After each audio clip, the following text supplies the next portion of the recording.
இன்றைய இதமான காலை தென்றலில் அனைத்து அன்பு உள்ளங்களுக்கும் என் இனிய காலை வணக்கம்.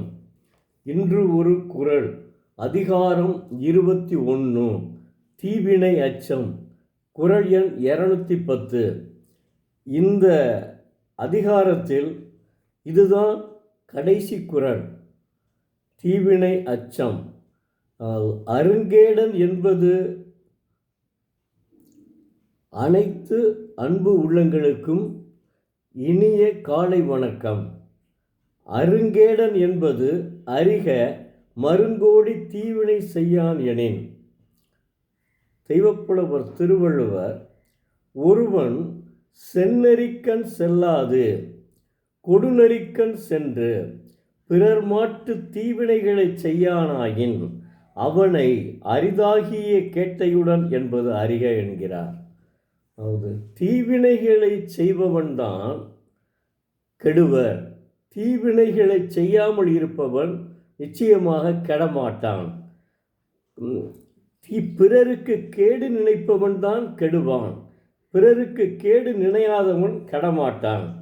அறத்தின் வழி செல்பவர்கள் தீய வழிகளில் செல்ல மாட்டார்கள், அறத்தின் வழி செல்லாதவர்கள்தான் தீய வழிகளில் செல்வார்கள். இதெல்லாம் நாம் ஏற்கனவே பார்த்து கொண்டிருக்கிறோம், ஒவ்வொரு குறளிலுமே பார்த்து வருகிறோம். ஒருவன் அறநெறியினின்று நீங்கி தீவினைகளை செய்யாமல் வாழ்கின்றான் என்றால் அவன் கேடு இல்லாதவன் என்பதை தெரிந்து கொள்ளலாம். அதாவது ஒருவன் அறநெறியில் இருந்து நீங்கி அதே சமயத்தில் அவன் தீவினை செய்யாமல் இருந்தால் அவனின்றும் கேடு விளைவிடும் என்கிறார் தெய்வப்புலவர். அறநெறி செய்யாட்ட கூட பரவாயில்ல, ஆனால் தீவினை செய்யாமல் இருக்க வேண்டும் என்று உணர்த்துகிறார். இதை ஆரம்பத்திலே இப்படித்தான் வருகிறது. இதை கடைசி குறளாகவும் பயன்படுத்தியுள்ளார். பிறருக்கு தீங்கு செய்யாதவன் கெடமாட்டான் அப்படின்னு சொல்கிறார். அவன் எவ்வளோதான் அவன் அறநெறியிலிருந்து தவறினா கூட பரவாயில்ல, ஆனால் பிறருக்கு தீங்கு செய்யவில்லை எனில் அவன் கெட்ட நெறிகளிலிருந்து தீங்கு செய்யாதவன் கெடமாட்டான் என்கிறார். எப்படி சொல்கிறார்? முதல் ஆரம்பத்தில் நீங்கள் ஒவ்வொன்றா படித்து வந்தால் தெரியும். அப்போவும் அதுதான் சொல்கிறாரு. இறுதிய இடையில் எத்தனையோ ஒரு விவரங்களை சொல்லிட்டு கடைசியாக என்ன சொல்கிறாரு? அவன் அறநெறியில் இருந்து தவறாலும் பரவாயில்ல, ஆனால் தீவினைகளை செய்யாமல் இருந்தாலே நிச்சயமாக அவன் கெடமாட்டான் என்று சொல்கிறார். அற்புதமாக சொல்லியிருக்காருங்க. எவ்வளவு, அதாவது அந்த எதுகை மோனை இருக்குல்ல அது, அப்புறம் அந்த சீர் இருக்குல்ல, எல்லாமே 7 வரிகளிலே 7 சீர்களை கொண்டதாக இருக்கிறது. 1.25 அடிகளிலே எல்லா குறள்களும் அமைந்திருக்கிறது. இதுதான் அவருடைய தனிச்சிறப்பு. லியோ டால்ஸ்டாய் அதனால்தான் இதை படித்து விட்டு அங்கு போய் நம்முடைய மகாத்மா காந்திக்கே சொல்லியிருக்கிறார். அப்போ மகாத்மா காந்தி என்ன செய்யலாம், தன்னுடைய நிலையை, இது எப்படி உங்களுக்கு தெரியும் அப்படின்னு சொன்னால், உங்கள் தமிழகத்தில் தாங்க ஒருவர் எழுதியிருக்காரு, ஒரு புலவர் அப்படின்னு சொன்ன தமிழை மூலத்தில் கற்க விரும்பினார். அப்படி இல்லையாயினும் என்னுடைய அடுத்த பிரிவிலாவது தமிழை மூலத்தில் நான் கற்க வேண்டும், தமிழனாக பிறக்க வேண்டுமே என்று சொல்கிறார். எந்த அளவுக்கு தமிழ் மொழியின் மீது நாட்டம் உண்டு என்று பாருங்கள். தெய்வப்புலவரான தமிழுக்குத்தான் பெருமை. ஒரு தடவை கூட அதில் அவ் என்ற உயிரெழுத்தை அவர் சொல்லவே இல்லை. தெய்வப்புலவர் திருவள்ளுவர் அவ் என்ற உயிரெழுத்தை ஒரு தடவை கூட சொன்னதே கிடையாது. அவர் தமிழ் என்ற வார்த்தையையும் உச்சரித்ததே கிடையாதுங்க. நம்ம இவ்வளவு சொல்லிட்டோம், ஒரு தடவை கூட தமிழ் என்ற வார்த்தையை கூட அவர் உச்சரிக்கவில்லை.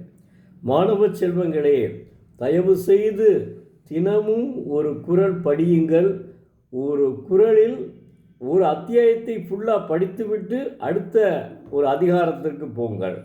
அப்படி நீங்கள் சென்றீர்களானால், நீங்களாக படித்து தெரிந்து கொண்டீர்களானால் எந்தவித சலனங்களுக்கும் நீங்கள் ஆளாக மாட்டீர்கள்.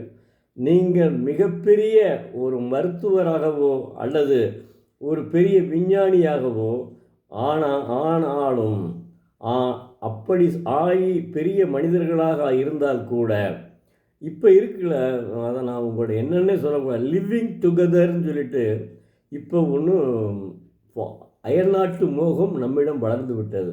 அந்த லிவிங் டுகெதர் அந்த ஹேபிட்டுக்கெலாம் அந்த பழக்க வழக்கங்கள் நிச்சயமாக நீங்கள் தவிர்த்து விடுவீர்கள். ஏன்னா திருக்குறளை படிச்சிருக்கீங்க. திருக்குறளை படித்தவன் எவனும் தவறான செயத்தில் போக மாட்டானுங்க. அதை உறுதியை எழுதி வைத்து கொள்ளுங்கள். திருக்குறளை ஒருத்தவன் இப்போ நானே திருக்குறளை இப்போ படித்ததிலிருந்து தவறு செய்யவே மாட்டேங்க. காரணம் என்னென்னா, திருவள்ளுவர் நமக்கு அவ்வளோ அறிவுரை கூறிவிட்டார், நம்ம ஏன் தவறு செய்யணும் அப்படின்ட்டு நினைக்கிறேன். ஆனால் நான் கிட்டத்தட்ட என்னுடைய வயது 70 தாண்டி விட்டது. ஆனால் நீங்களெல்லாம் இளம் வயதினர், இந்த நாட்டை பாதுகாக்க வேண்டியவர்கள், இந்த நாட்டினுடைய பண்பாட்டையும் கலாச்சாரத்தையும் பாதுகாக்க வேண்டிய இளைஞர்கள். அப்போ நீங்கள் என்ன செய்ய வேண்டும் என்றால், தினந்தோறும் ஒரு குறளை படித்தால் நிச்சயமாக வாழ்க்கையில் படிப்பிலும் வெற்றி பெறுவீர்கள், ஒழுக்கத்திலும் வெற்றி பெறுவீர்கள். இந்த லிவிங் டுகெதர் என்ற ஒரு ஹேபிட்டையே அழித்து விடுவீர்கள். அதில் போய் சேரவே கூடாது. அப்படி சேர்ந்தவனும் அரசே முதல்ல இந்த லிவிங் டுகெதர் என்ற ஒரு திட்டத்தை ஒழிக்க வேண்டும்.